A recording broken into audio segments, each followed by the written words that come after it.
Great. Well, good afternoon, everyone, and thank you very much for joining today's event. Hopefully you all know that you're here for NPC's annual policy reception, which is for charities, funders and policymakers.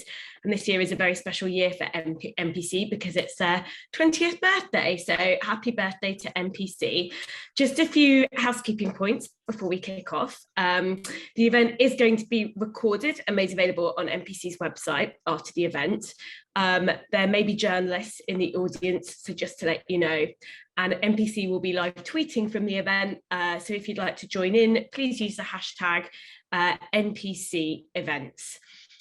So we've got three fantastic speakers for you today to tackle, I think, a burning question for everybody who works in the charity sector. I should have introduced myself, actually. My name's Sonia Soda. I'm chief leader writer of The Observer, but I've also worked in and around the charity sector for a number of years, and I'm on a couple of charity boards at the moment. And every charity I know has really been struggling with, I think, in the last 2 or 3 years.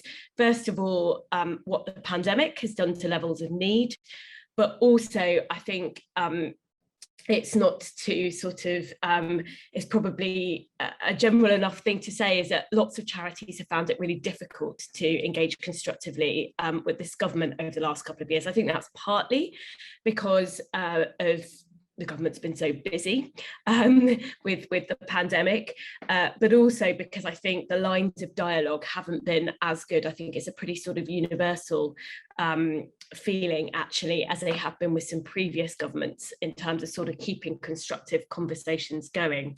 So we're going to get right into those thorny issues over the next hour and hear from three speakers who've worked at very senior levels in government in various capacities.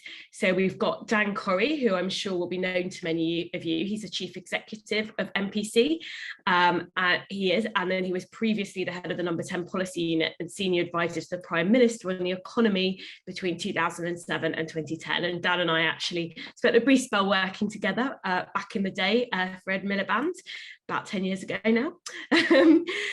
We have Samuel Kasimu.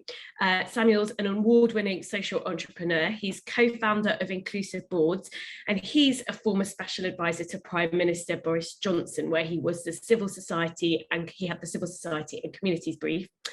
And then we also are very lucky to have Dane Moriarty. Claire is currently the chief executive of Citizens Advice. She's been doing that since April 2021. And before this, she's worked at very senior levels in government. So most recently, she was a perm sec of the Department for Exiting the EU. And before that, she was the permanent secretary of DEFRA. So three fantastic people to hear from and get a bit of advice from.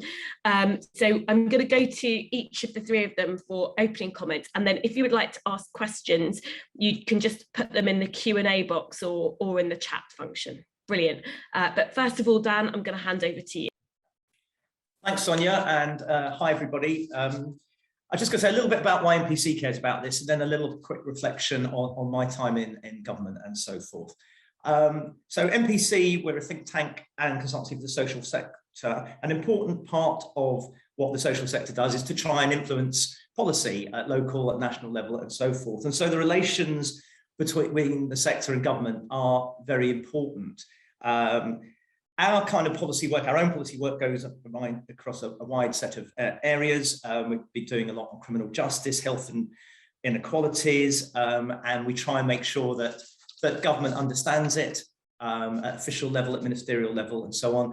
We, like a lot of other organisations, are very interested to see what the Levelling Up white paper says tomorrow, and we've been trying to feed in a lot about social infrastructure and so forth about that, and we feel made a bit of progress. We've managed to, some of our work was cited in Parliament the other day. So we care a lot about getting this relationship right, and I'm well aware in terms of my background that just about every sector outside government thinks that its relationship with the government is not as good as it should be, and they don't care enough about it, they don't understand it, and all the rest of it. So there is that, and I do understand that. But I mean, so I was a civil servant in the Department of Employment and in the Treasury, and then I was a special advisor in DTI, which is now the Business Department, in DTLR, which most people can't remember what it was, but don't worry about that. Education, the Treasury, and number 10. And when I look back on it from my position in the voluntary sector now, it seemed to me that in some departments, we work very well with NGOs and charities. And I remember, for instance, at the Department of Trade and Industry, where we had trade policy and other policies, we worked very well with the aid and development NGOs, and actually the consumer organisations, including Citizens Advice, actually. When I was at education, we had very good links with the children and young people's charities. And I did a lot of work at the Treasury number 10 on welfare. And we talked a lot to charities there, not least because charities often pick up what's happening out in the real world. So you change a sort of welfare rule and you think it's going to do this for lone parents or something, but it's very quickly the charities on the ground will pick up it's not working like you meant. So we had good relationships then. But if I think back on it, we certainly didn't see the sector, be that the charities or the philanthropists or the charitable foundations who fund, we didn't really see them as fundamental to the way our society worked or a kind of source of information. Looking back on it, we did have some machinery, which I think, compared to today, gave some kind of continuing relationship between the sector and government and stopped the sort of mistrust that can grow up. And we had various things. I'm not saying they were all brilliant, but there was a pretty powerful office of the third sector, as it was called in those days. That was the phrase for the sector, which was based in Cabinet Office. So that was quite strong. And we had a council in the Brown days. We had a thing called the Council on Social Action, which was chaired by David Robinson, the founder of Community Links. There was also the compact between the sector and government, which continued on into the coalition period as well. And that was a sort of agreement that both sides would try and talk to each other and that people wouldn't do things without checking with the other one and so forth. So there were various things like that.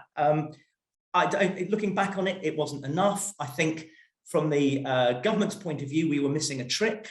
There's this incredible sector out there at community level, doing all sorts of things at national level, people focusing on particular health issues or whatever. Also funders who have tremendous knowledge about issues, and we really didn't tap into it. And I think that's a problem. Why that happens? Well, you can say government is very busy. You've got lots to do. You're trying to think of where your priorities are, where you put your money and your resource. There's partly a problem that the department, there isn't a department for the sector. Maybe there oughtn't to be, in a way, because obviously some charities work in education, some in health, some in criminal justice. They want to talk to those departments, not overall, but it somehow gets lost. And in various places, I've sort of written all sorts of ideas about how you could change the way government works with the sector, and even just to change the culture. And just to mention one of these things, which I've played around with over the years, which is a kind of civil society test for any policy. So when ministers are sitting around, they think, we want to really do this thing. And they tend to think that, right, we'll create a new institution to do it. And I often think of National Citizen Service as an example here. Not a bad idea at all. But ministers went straight to, let's have a top-down, big contracts that we give out and people can all bid for them. And meanwhile, there were loads of volunteering charities that work with young people who could have been brought into that to deliver a really good program, which would have been probably more cost effective and I think probably more effective for young people. But it doesn't happen in Whitehall, it doesn't happen among politicians. Politicians will all tell you they love their local charities and they talk to them a lot, but somehow something gets missed out. I don't know what the answer is. I'm looking forward to Claire and Samuel telling us what it is.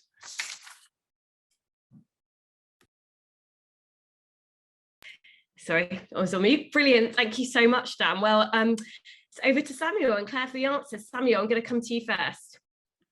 Awesome, thanks, Sonia. I'm not sure how many answers I'm going to have for you. Greetings, everyone, from sunny Miami. It's not very sunny right now, but I can assure you it's been sunny since I've been here. Apologies in advance if I'm slightly incoherent. I'm currently having the gap year that I never had when I left university. So since I've left number 10, I've just been traveling, and I'm not sure if I'm allowed to say, but I'm currently writing a book, which is almost done. So I've kind of blocked the world out as best as I can, but I do know Sue Gray was busy yesterday publishing this report, which I haven't read, so please don't ask me about it. So just to, I guess, talk about my experience, or maybe to go back a bit to the experience under the Conservatives coalition, and then Theresa May and Boris Johnson. So David Cameron arrived in 2010.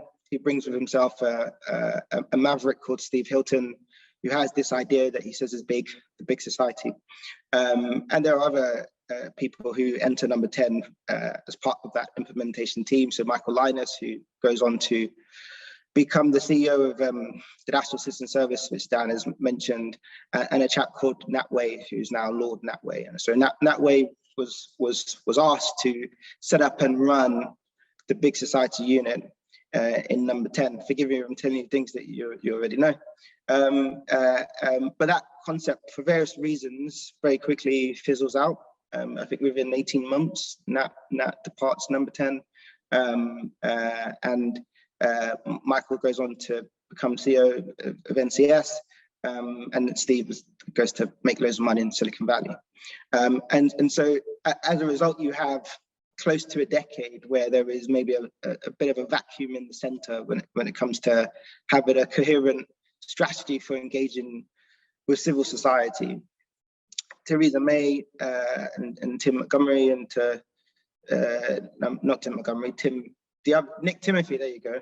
Nick Timothy enters number 10, and they decide to move the Office for Civil Society to DCMS, which for me was quite a peculiar decision to make.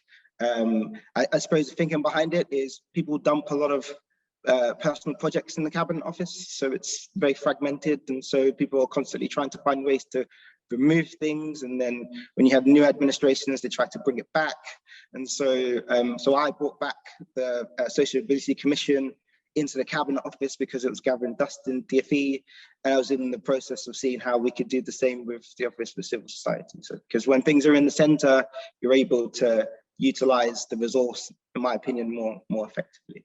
So anyway, Boris Johnson arrives July 2019, and I get the call saying, Samuel, would you want to come in to set up the new Office for Civil Society and also take on the community's brief, so things like response to Windrush scandal, etc. So I come in, and the first thing I notice is that there isn't very regular and coherent dialogue with the sector. So we were fortunate to engage with Dan and the team at NPC. We set up quarterly meetings with Carl at NCVO and his team at the time. And so we wanted to make sure that, first things first, let's make sure we're speaking more regularly. But as Dan alluded to, when you're in government, there is always something, there's always an event, there's always some form of drama.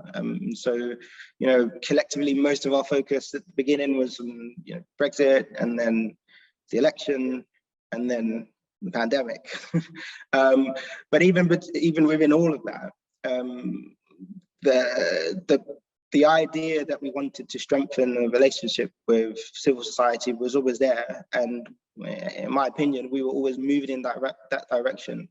I was always perplexed when people would say, well, the government doesn't want to have a good relationship with civil society. And yes, as has been widely reported, you do have a few people who would, get into a fight with their shadow if they had the opportunity, who perhaps have some challenges with civil society and how it may or may not use resources to lobby. But that is not the majority of people in government. The majority of people in government are very keen to have, in my experience anyway, are very keen to have a good relationship with civil society. And there are good examples, particularly with DEFRA and environmental charities, of really productive relationships that have bore some really good fruit. Some of the other things we did was because we didn't have the bandwidth, we asked Danny Kruger to see if he could kind of accelerate the process of trying to develop a coherent strategy. And I think his report was quite thorough and broadly positively received, I hope, by the sector. And before I left, what I said, and this was, a directive from the Prime Minister, what I said to DCMS was, don't tell us the things that you think we would like or you would like to deliver. Instead, what we want from that review is for you to justify why you might not be able to deliver a recommendation. So their first response, and I think you've got some DCMS policymakers on the call, so forgive me for being so honest, probably the jet lag. So their first response to us was, oh, there's loads of recommendations here. Maybe we could do one or two. And I said, no, we want to do all of them. So what you need to do is tell us why you can't do any of them. And so if there is one challenge, although there is a desire to have a good relationship with civil society, if there is one challenge, it probably is that at times people are not as ambitious as the centre is when it comes to this. And part of that was because there was no coherent strategy before, potentially.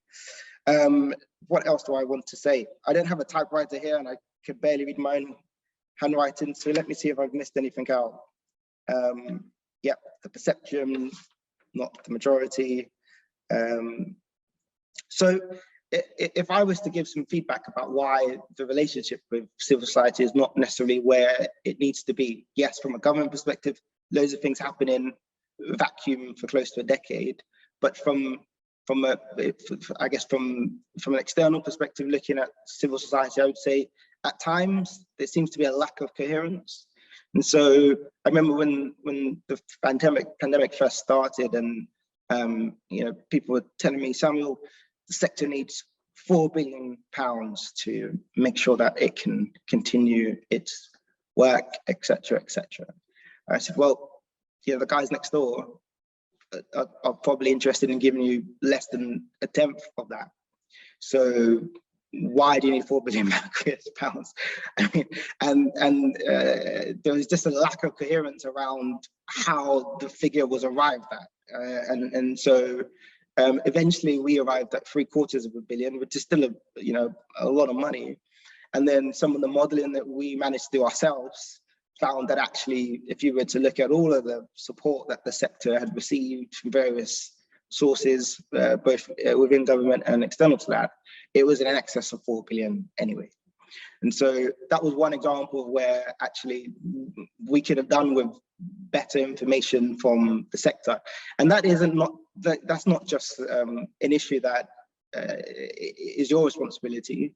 It's also the government's responsibility to an extent. And so the Charity Commission, one of the things we were working with them on was improving the data they collect, because when I arrived at Number 10, the data was crap. There was nothing we could do with it. But I'm told that they have done a lot of work now, which means that they're able to collect better data around the 168,000 charities. Because what we want to know is, okay, what is the geographical spread? And what is the geographical spread based on need as well? So if you've got clusters of loads of charities that deal with the criminal justice system, but they're all based in Cornwall, how useful is that? And then how can we respond to that? But if we don't know that, then it's very difficult for us to target how we build a coherent relationship with civil society. So we need to have better data, better information. I'm very passionate about diversity in every respect. So, on your boards, the idea of having better representation, not just from race and ethnicity and social class. Well, social class is a big one, but also political diversity, dare I say it, because that safeguards the organisation regardless of whoever the government of the day is. I would also say don't get distracted by the noise. I like in my job at Number 10 and even now and even before, there's one thing I've always been conscious of is blocking out noise. I don't really care about what is in the news of the day. I care about doing what is right. No offense, Sonia and any other journalists on this call, but yeah, I'm not interested. And so when you hear things like government doesn't like civil society, or one stupid culture warrior somewhere is picking a fight with a bunch of people, don't engage, focus on the facts. If there's one thing I would say about the administration that I was part of, and the people I worked with, and actually people maybe on a lot of people on the centre right, is emotion is not necessarily something, or emotional intelligence even, it's not necessarily something that they would score very highly on. But if there's one thing they do get, it's facts, data, is outcomes, and focus on those things. If with your work, if you want to add value to the government's work, then you need to be able to prove or show how. I think David Knott, who's now the CEO at National Lottery, is a very good guy. He was the director of the Office of Civil Society whilst I was, for most of my period at Number 10, and he really understands levelling up. So I think he's a huge asset to the sector now that he can have a voice, and I'm looking forward to him doing a good job. And I think the last thing I would say, I don't know if I've spoken longer than I'm supposed to. If I haven't, I'm sorry, is that I'm very passionate about localism. So I'm actually a local councillor, and so very passionate about housing, very passionate about how we can safeguard the future of our high streets, and so be interested to see what people think about the Levelling Up paper tomorrow.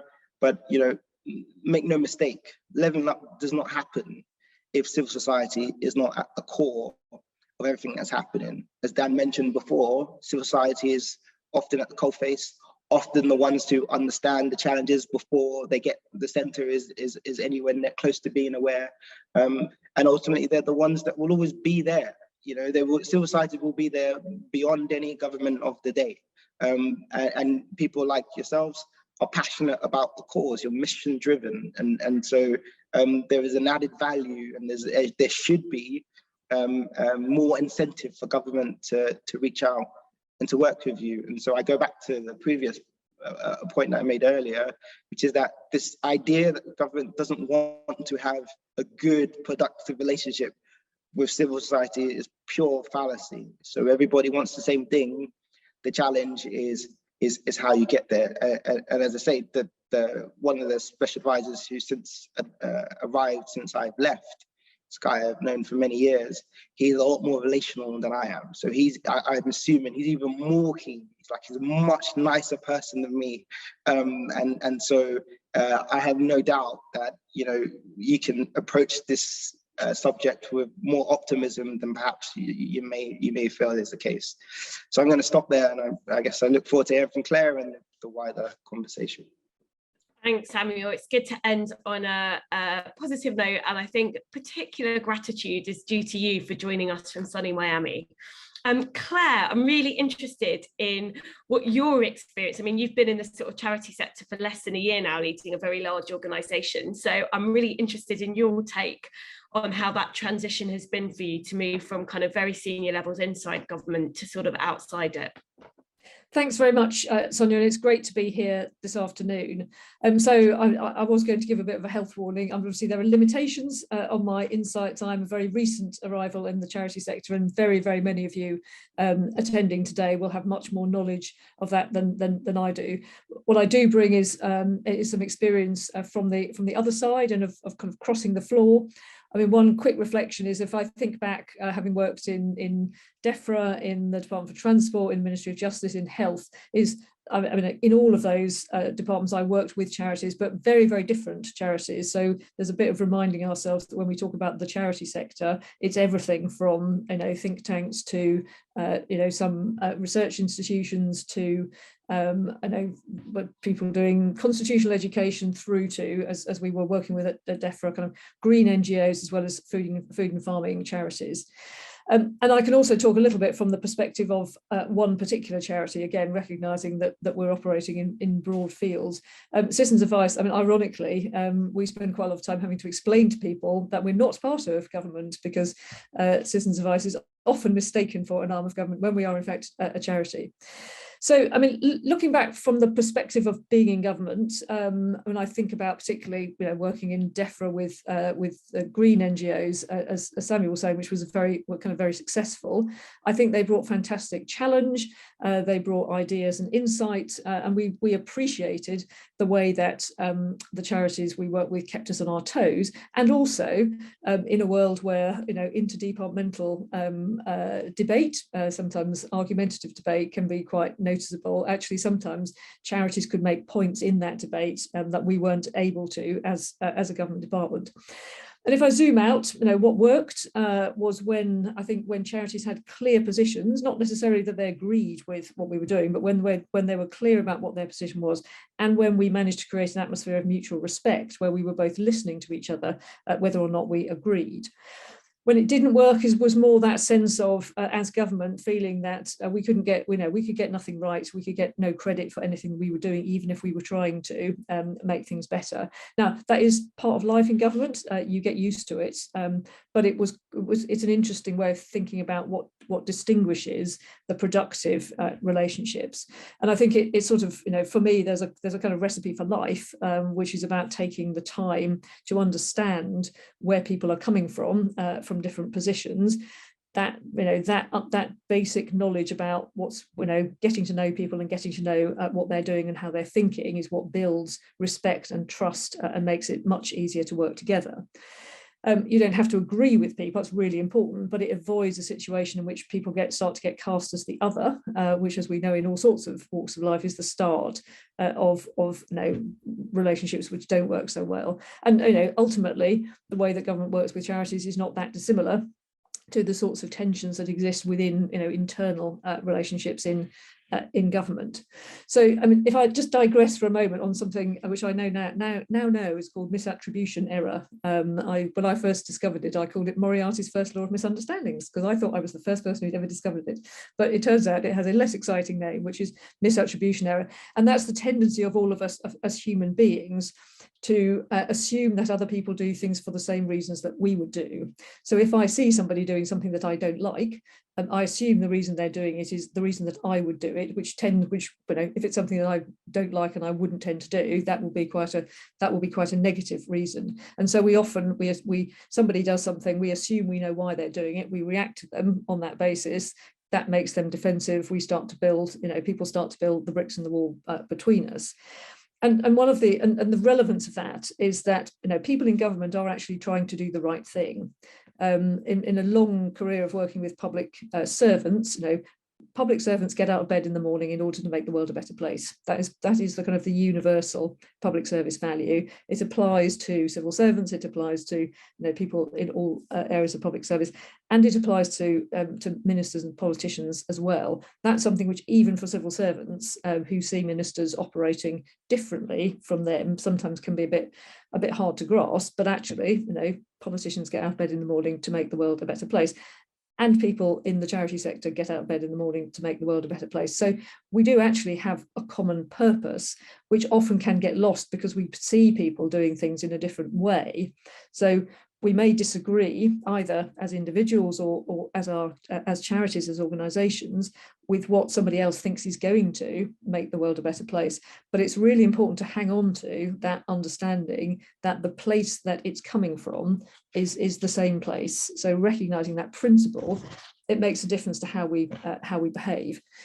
We used to have a saying in DEFRA, which was important for us, which was be kind and assume good intent. And it is, the assuming good intent is critical. It flows into the way in which we manage our relationships. The quality of our relationships with other people in turn influence their ability to hear the good ideas that we may be bringing. And government is ultimately made up of people. And if people can hear good ideas, they're more likely to act on them. So it is a kind of quite a fundamental thing about how we can, as a sector, relate to government as another sector. Now, I'm conscious that sounds quite Pollyanna-ish, and for those who are too young to remember Pollyanna, which is probably almost everybody, Pollyanna was somebody who was unrealistically positive about everything. So I'm conscious that is unrealistically positive, and I don't for a moment suggest that that's, I am in a state of grace all the time operating on that basis.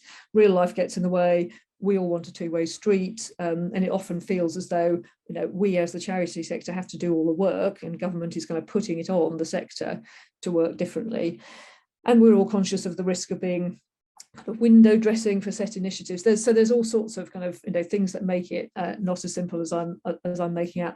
But I do think it's important that we don't lose sight of that principle, because if we do, we risk relationships becoming irredeemably adversarial. If you go back to my misattribution error, if we start allowing us to assume malign intent for things that happen, then we will build rocks and everybody will build towers, and we can all sit in towers and throw rocks at each other, but that doesn't actually get anything done. So if that's my sort of basic philosophy, what does it mean in practice? I mean, from a citizens advice point of view, we have a really interesting context. I talk a lot about being upstream and downstream.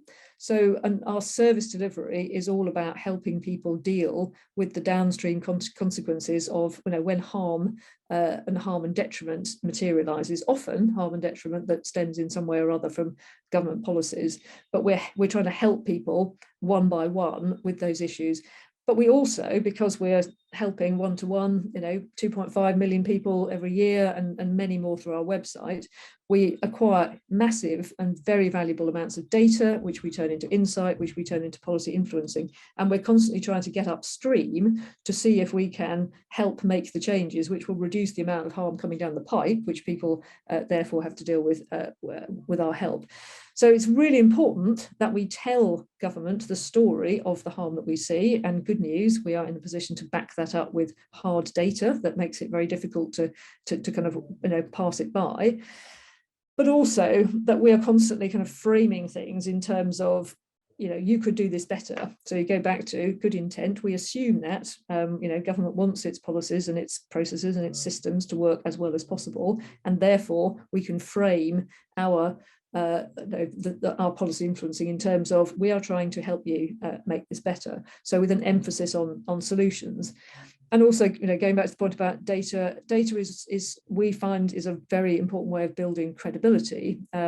Throughout COVID, Citizens Advice was sharing data with Number 10 and with ministers, because through our website, we actually had fantastic, live data about what were the things that people were concerned about. And again, all of that sort of helps to build the relationships.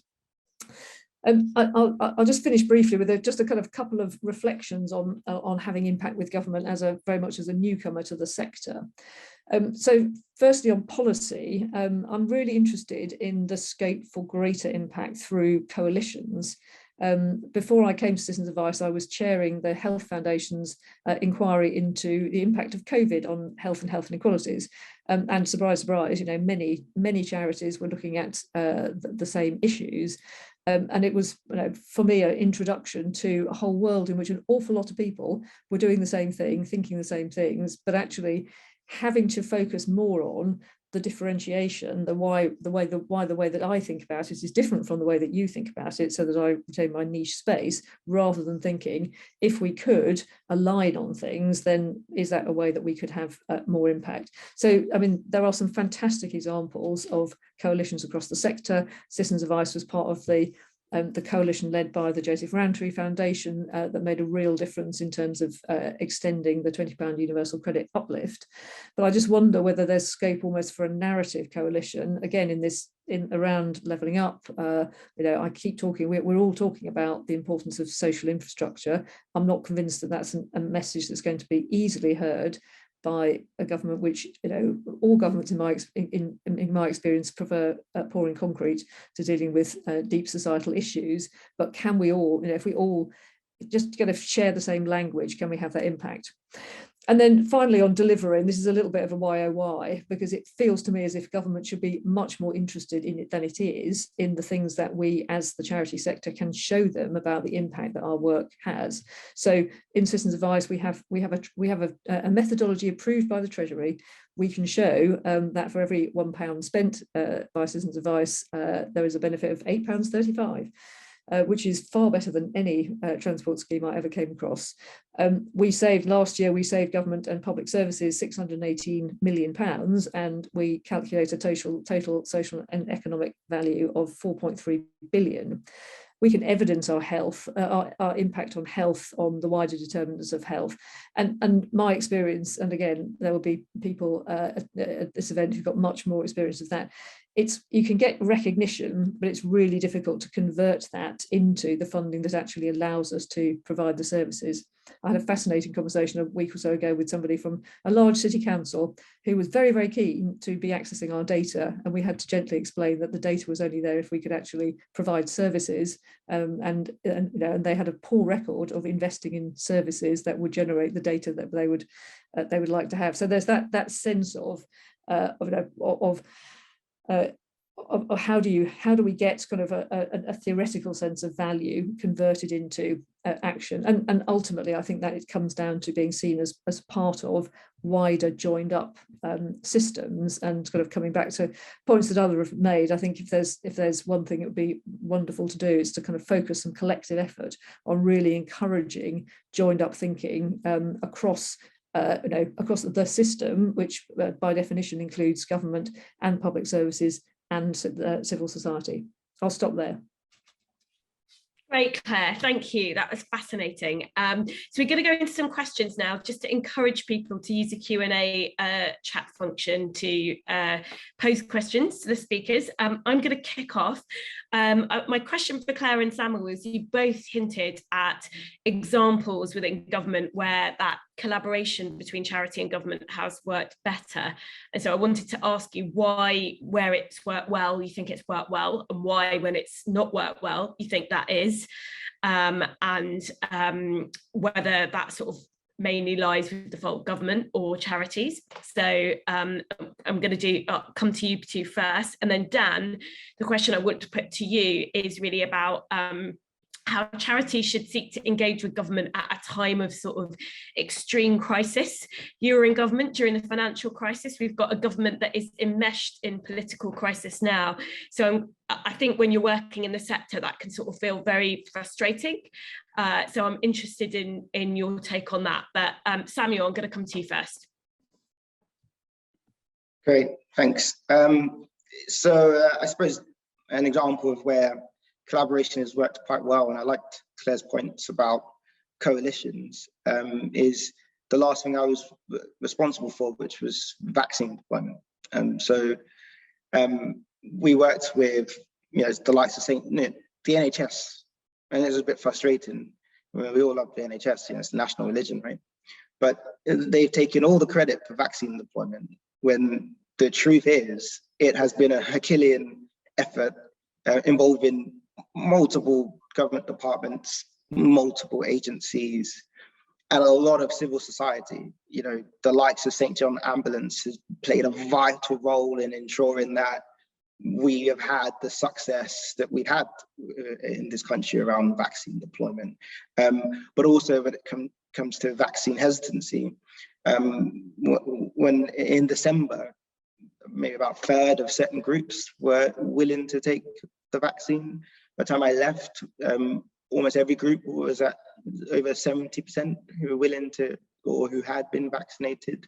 And really, all of the credit for that was our ability and humility when it came to go into civil society and saying, hey, faith groups, other types of charities, what can we do here to improve confidence in communities around the vaccination? So that's probably the strongest example in my mind of where it works, where there is a clear value that civil society can add, and government finds a way to make that relationship work. And just quickly on where it might not work, I suppose I would say that organizations and leaders always have a decision to make. You're not going to always be friends with people, and in politics, the one thing that is always very important is intentionality. So if I'm going to make an enemy in politics, I need to make sure I'm doing that with my eyes open, right? And so for charities, you just have to pick the battles that you want to be yours. So for example, all the nonsense that is happening in number 10, what does that have to do with civil society? So that if you're a CEO of a big charity, to what extent is this your battle? You just have to be willing to maybe at times be very intentional about which hill you're willing to die on. Clearly, the universal credit uplift and the maintaining of that, for me, is a battle that makes a lot of sense for the likes of citizens' advice, etc. So you just have to be willing to take those risks at the right time, because you're not, this idea that we're always going to be friends, government and civil society, is just not the case, and trust hopefully will mean that relationships can repair after battles if they do take place. Great, thank you, Samuel. Claire. Thank you. I think it's a really interesting question. I was just reflecting that I mean, collaboration is, potentially stretches over a number of areas. So, as Citizens Advice, we work very closely with government, and we deliver quite a lot of services on behalf of government. Now, whether that's kind of collaboration as opposed to grant agreements, contractual relationships, but certainly the reason why we when we work in that way, the reason why we do it is because we can see that it brings a benefit to the people who we're trying to help. So, for example, we provide a service for the Department of Work and Pensions to enable people to make universal credit initial claims, and likewise we provide a lot of debt advice. It's funded by government, but these are things where we see that people need debt advice. So we work closely with government, and I think it works. It works well where there is that's kind of. I come back to what I was saying earlier. It's about mutual respect. It's about an understanding of the different perspectives. As Samuel was saying, not expecting people to agree. And I think one critical ingredient is government not saying, well, we're only prepared to collaborate with you if you will never criticise us, because charities have to be free to criticise, but where we can coalesce on the interests of a group of people who can benefit from the work that we can do as a charity. And there are amazing examples of, particularly at local level, of local government working really closely with the voluntary sector. I think if I was picking out one thing that makes it not work, it's when government, in whatever guise, doesn't listen to the kind of information that comes from charities about what's actually happening and what will work and what won't work. So there is a tendency, I think, and I say this having spent a long time in government, for government to think that it can work out the answer, with a pen and a piece of paper, or the digital equivalent, and some very bright people, and on a kind of paper basis. The reality is that the information that comes from that frontline contact with people is so important, and I think the thing that can get in the way of collaboration is when government thinks that it can say this is the way to do it without paying attention to the information that's that insight and experience that's coming from charities. Thank you, Claire. Dan, over to you. Yes, so it's interesting. I mean, if I reflect, I think one interesting lesson from the financial crash, one of the big things that happened as a result of that, which hasn't thankfully happened as a result of COVID, which was a big spike up in unemployment. And it was interesting because one of the things the sector was very important in was the Future Jobs Fund, which was the ability to give people work. And I think what worked from the sector's point of view is it was very clear what it could offer. Government knew that it needed the sector. It couldn't possibly produce all these the jobs. They weren't all going to be in the private sector, and the community had to help. And the sector understood what it could offer. And I think sometimes when things don't go right, it's because the sector, because here we're talking about why government doesn't do things, but we at NPC, and I'm often quite critical about the sector. A bit as Claire pointed to it doesn't sort of get its coalitions together right, but also it's not always clear what exactly it wants to ask for. Or what exactly its asks are as a sector. I mean, it will have a particular ask in education, or at the minute over the police bill or something like that, but it's not so clear. The other thing, just reflecting on the COVID crisis, one of the things that happened is where charities had good relationships already with civil service, I think things work much better. Although even quite a number of the big charities who I spoke to during COVID, realized that government didn't quite understand exactly what they did. So exactly, this may be I'll name a few charities, but I may get the charities wrong. But for instance, did government understand what reach British Red Cross had across the country? Did it understand how much Cancer Research UK funded, such that if they didn't have any sponsored runs and so forth, they wouldn't be able to fund? And actually, it turned out that those relationships were not as good as possible as they should have been. But where there were good relationships, things I think clicked in, and that happened at local level as well. We've done quite a lot of work about how did things work in COVID at a local authority level, and where there'd already been good existing relationships, things worked well, and when there weren't, it was difficult.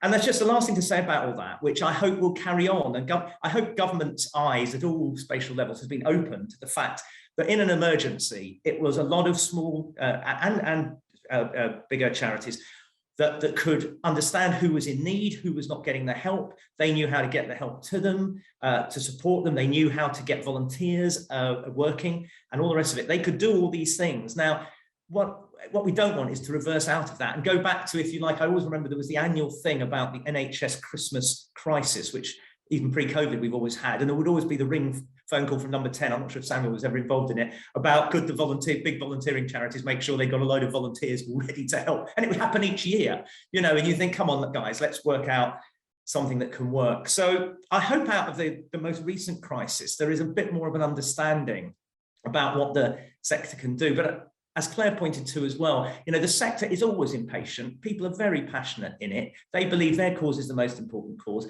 It makes them not the easiest people to deal with all the time.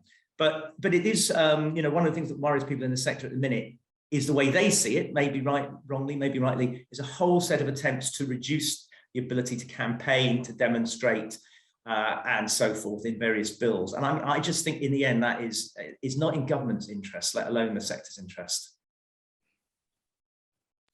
Thanks, Dan.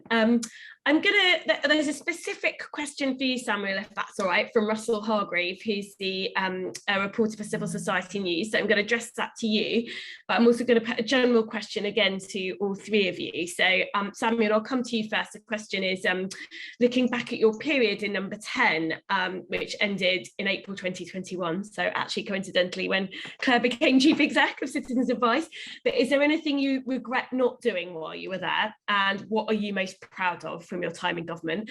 And then I want to put a general question to all three of you, which is from someone anonymous, which is about diversity in charities. And this is a specific question about diversity in relation to policy teams in the charity sector. But I think we can put that to you all more generally as well. What should the sector be doing to improve its diversity? So Samuel, again, I'm going to come to you first, just because that specific question was for you, if that's all right. Sure. Is there anything I regret? I mean, look, you know, we live in a democracy. So, you know, I remember I was in Dubai a year or two ago, and, you know, their leader can have a 20 or 30-year strategic plan to implement because he knows he's going to, well, you know, as long as he's in good health. And even if he isn't, he'll probably still be in charge. But you compare it to here, and, you know, when Theresa May was Prime Minister, she didn't know she was going to be gone after a very short period of time. David Cameron obviously didn't expect to leave when he did. Gordon Brown, Tony Blair, etc. And these are elected officials. How much more special advisors who are basically, you know, just used and abused and etc. So there are a lot of things that I would have loved to have done when I was before I'd left number 10. You know, strengthening the relationship between civil society and government was obviously, you know, very high on my agenda. It was becoming higher on my agenda. Finishing my work on vaccine deployment, because, you know, when I left, there's a lot of things that I saw and I was like, this is nonsense. People don't know what they're doing, and, you know, and to leave in the middle of such a period was obviously very, very difficult for me, because, you know, I was very passionate about making sure people didn't die from COVID. What am I most proud of? I mean, that's a good question. I haven't, you know, on this gap here, I probably should have taken some time to reflect and probably have an answer. I don't, but I would say I am proud of the work on vaccines, but that's it just sounds like such an easy answer. But I genuinely am, because I felt like it was a good demonstration of what can happen when people can work together for the common good. But I probably, maybe I'll take some time to reflect on that today. In terms of diversity, something I'm very passionate about. When I was at number 10, I took it upon myself to be responsible for improving diversity in public appointments, and there was a lot of progress that we made very quietly, didn't scream and shout about it whilst I was at number 10. If you look at the data now of public appointments over that period, you'd see that there was some significant distance travelled.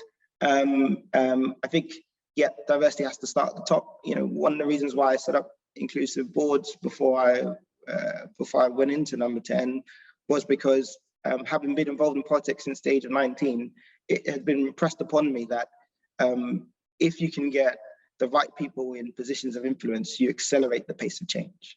And so, although I'm very passionate about building from the ground up, I recognize that you have a lot of really privileged idiots in positions of power. And as a result, very often you have bad decisions. You have things like, you know, the economic crash in 2008, and other things that I'm not going to talk about because of the Official Secrets Act.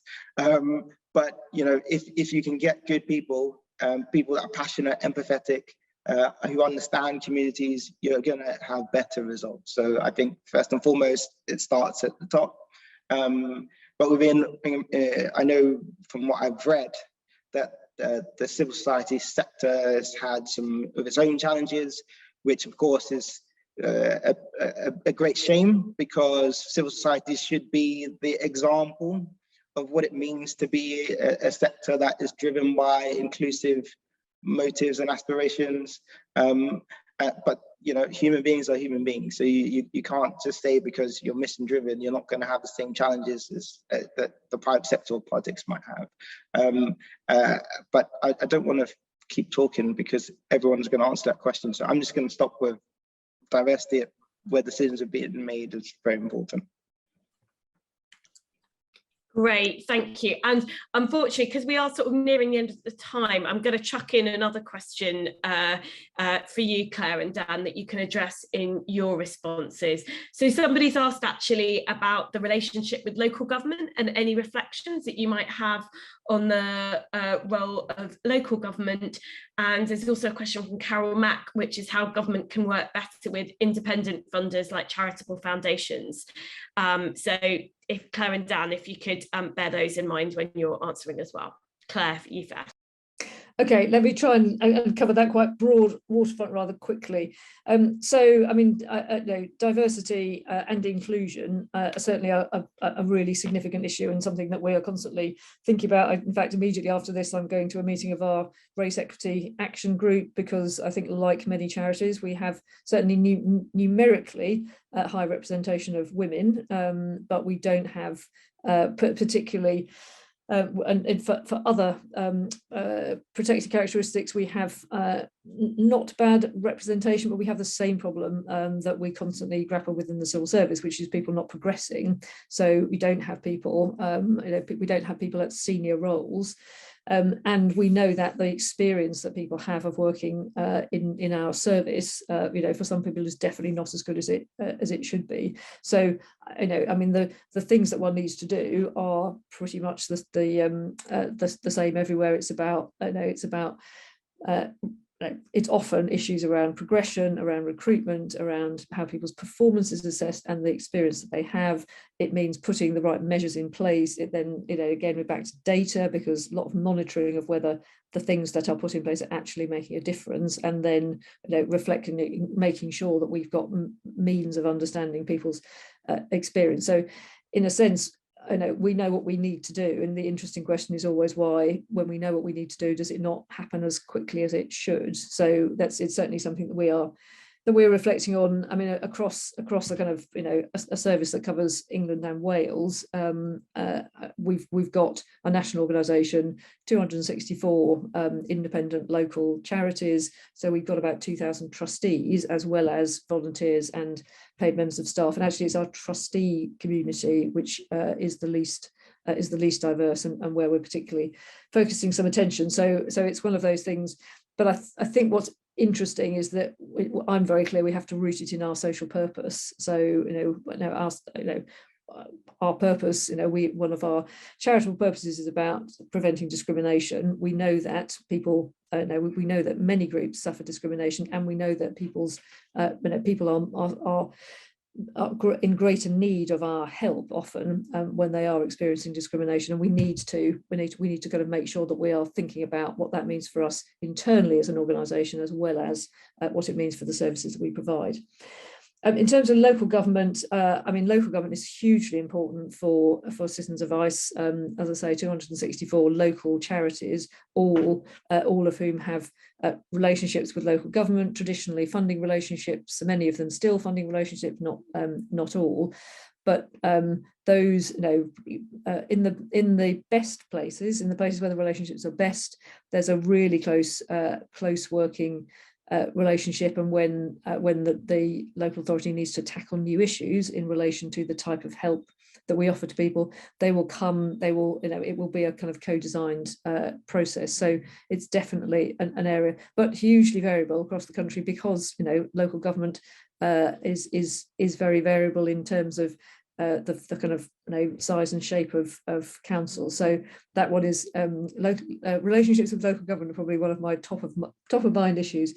And then other charitable funders, again, really interesting us. I think, as well as I was talking about kind of narrative coalitions, but we've got some really interesting partnerships. For example, we've got a partnership with the Trussell Trust.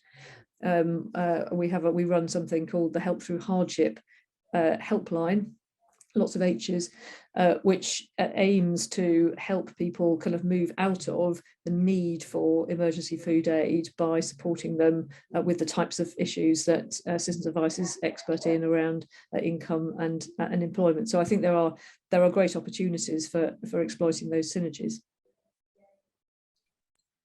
Thanks, Claire. Dan, I'm going to come over to you now. We've just got a couple of minutes left. Very, very, very quickly, a lot of good things said about diversity. I think Black Lives Matter was a big wake-up call to the sector, and I agree with the comment that somebody put in the chat that if the more data we could have, particularly about trustees actually, and senior staff, is very important. In terms of local government, I think I've always have great hopes of directly elected mayors. We've got the sort of city mayors at the moment, because they tend to think of themselves as trying to do the best for the whole community with all the assets of the community, whereas a council leader tends to see themselves as defending council services. So I think that's been a good thing. Hasn't worked everywhere. Levelling up white paper tomorrow, some rumours we'll get more of those. Hopefully that's a good thing for the charitable sector. And the last thing, I think, one of the things I reflect on my time in government is, why didn't I talk more to the independent funders who have a tremendous amount of knowledge? And I very rarely did, maybe sort of JRF or something occasionally or whatever. And I now realise that just how much knowledge is there among some of them. How as independent funders, and I know Carol Mack does a great job in running ACF, but how you get yourself in front of people and ministers and them understanding, and senior officials that they should talk to you, I'm not quite sure, but keep knocking on the door. Great, thank you so much, Dan. Well, all that remains for me to say, because we've got to wrap up now, is a huge thank you to our panel. I thought we had a really fascinating range of insights from Samuel, Claire and Dan. Particularly thank you to NPC for hosting us all as well. I think there were some interesting kind of lessons to come out from that, particularly I think what Samuel and Claire were saying in terms of sort of having been recently involved with government, in terms of sort of keeping focused on the bigger picture and kind of not giving up on your agenda, I think, and being really strategic about what the battles are that you want to pick, you want to fight. Just a couple of things before we head off. Do visit NPC's website to find out more about their policy work. And there will be, I think, a whole programme of events this year as part of its 20th anniversary. But just finally, a big thank you to all of you for joining us and making this such a lively discussion today. Bye-bye.